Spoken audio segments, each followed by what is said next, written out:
অবশেষে Bangladesh cricket board বিসিবির সভাপতির পদ থেকে সরে দাঁড়ানোর জন্য সম্মত হয়েছেন বর্তমান সভাপতি নাজমুল হাসান পাপন।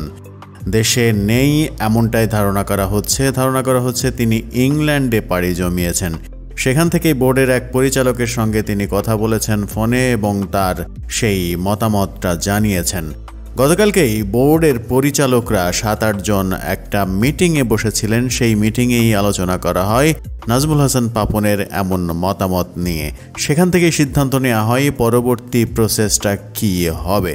নাম প্রকাশ না করার শর্তে একজন প্রতিনিধি গণমাধ্যমকে জানিয়েছেন নাজমুল হাসান পাপন পদত্যাগের জন্য সিদ্ধান্ত নিয়েছেন। এই পদত্যাগ নাজমুল হাসান পাপন একা নয়, বোর্ডের অনেক পরিচালক একসঙ্গেও হতে পারে এমনটাও শোনা যাচ্ছে।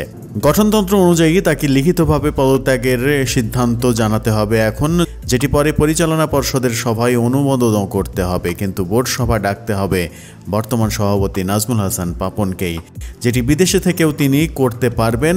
প্রধান নির্বাহী কর্মকর্তার মাধ্যমে সভা ডেকে সেখানে সভাপতিত্ব করার দায়িত্ব সভাপতির অনুপস্থিতিতে অন্য কোনো পরিচালকের উপরে ন্যস্ত করতে পারেন, অথবা সভাপতির অনুপস্থিতিতে সভায় উপস্থিতদের কারো প্রস্তাবে যে কোনো একজন পরিচালক সভাপতিত্ব করতে পারেন।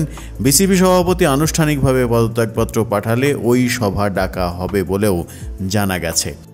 এখন বিষয়টা সময়ের ব্যাপার মাত্র, এমনটাই জানা যাচ্ছে। সরকারের সঙ্গে দ্বিমত রেখে বোর্ড প্রেসিডেন্টের পদ আঁকড়ে রেখে বিসিবির যেহেতু কোনো লাভ হবে না, সেই কারণেই নাজমুল হাসান পাপন বিসিবি সভাপতির পদ থেকে পদত্যাগ করার সিদ্ধান্ত নিয়েছেন বলেও একটা সূত্র নিশ্চিত করছে।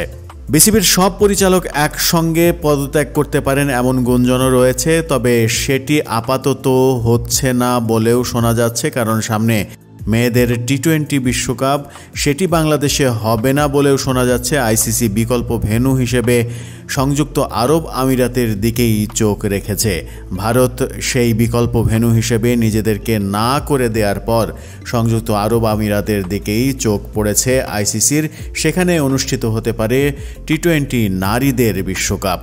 বাংলাদেশে এই আয়োজন হওয়ার কথা অক্টোবরে, কিন্তু বাংলাদেশের বর্তমান টালমাটাল অবস্থায় বিসিবি সেই আয়োজন করতে পারবে কিনা, আইসিসি সেই ভরসা রাখতে পারবে কিনা, এমন দোলাচলের কারণে নারীদের টি-20 বিশ্বকাপ শেষ পর্যন্ত বাংলাদেশের হাতছাড়া হচ্ছে বলেও শোনা যাচ্ছে।